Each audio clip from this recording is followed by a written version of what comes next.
दुनिया में एक ऐसा भी जीव है जो डायनासोर्स के टाइम से सरवाइव करता आ रहा है। लगभग आज से 66 मिलियन ईयर्स पहले जब एक एस्ट्रोनॉइड धरती से टकराया और अर्थ की 75% स्पीसीज खत्म हो गई, तब ये बच गया। उसके बाद से आइस एजेस आए, कॉन्टिनेंट शिफ्ट हुए, क्लाइमेट बदले, लेकिन ये बचता रहा। ये था द लेदरबैक सी टर्टल, दुनिया के सबसे बड़े टर्टल्स की स्पीशीज में से एक। इन टर्टल्स की एक खास बात है, पता है क्या? चाहे कहीं भी हो, लेकिन अंडे देने के लिए उसी बीच पर आते हैं जिस बीच पर इन्होंने जन्म लिया था। और इंडिया में इनका सबसे बड़ा नेस्टिंग ग्राउंड है the Galathea bay, the great Nicobar island.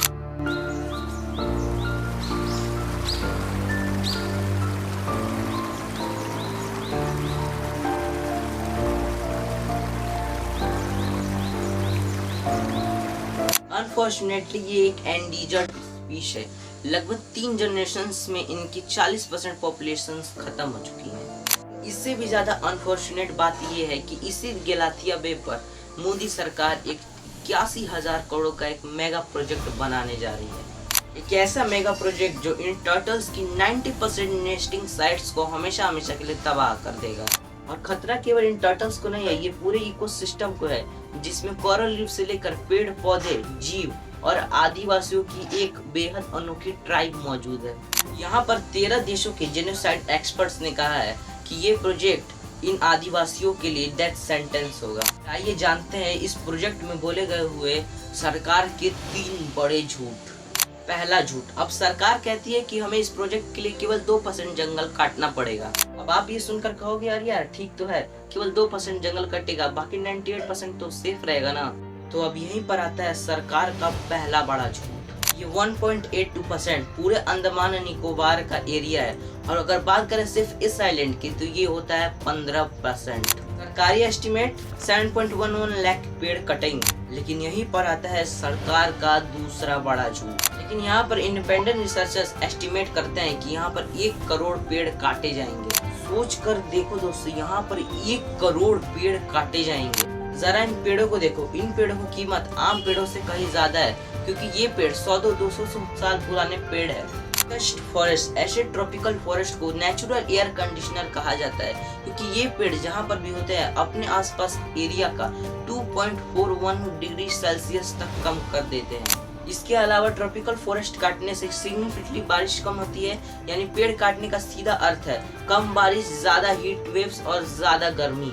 और जब इधर रहने वाले आदिवासियों की 2011 में रिसर्च हुई थी तो हमें पता चला था कि यहाँ पर केवल 229 लोग बचे हुए हैं। इनका बाहरी दुनिया से संपर्क लगभग ना के बराबर है, लेकिन ये प्रोजेक्ट इनको पूरी तरह से खत्म कर सकता है। एक्सपर्ट्स का मानना ये है कि ये नए लोगों के संपर्क में आने से इनको डिजीजेस होंगी, बीमारियां जो इन्होंने अपने पूरे जीवन काल में नहीं देखी होंगी, क्योंकि इनका इम्यूनिटी सिस्टम इसके लिए ट्रेंड ही नहीं है।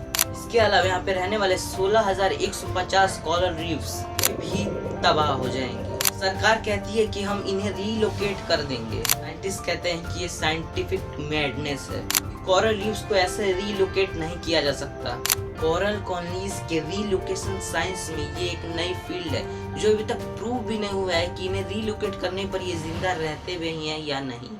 Corals are a very slow-growing species. We probably wouldn't see an actual idea of what a successful translocation would be for 10, 20, 30 years.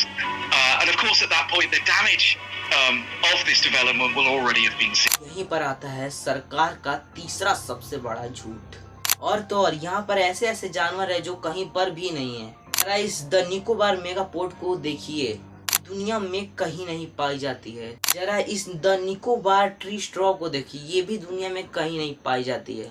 अगर आप इस आइलैंड को बचाना चाहते हैं, इन जीव जंतुओं को बचाना चाहते हैं, तो मैंने नीचे अपने कमेंट में एक पिटीशन फाइल करने के लिए दिया है। उसमें जाकर अपनी ज़्यादा से ज़्यादा पिटीशन फाइल करें।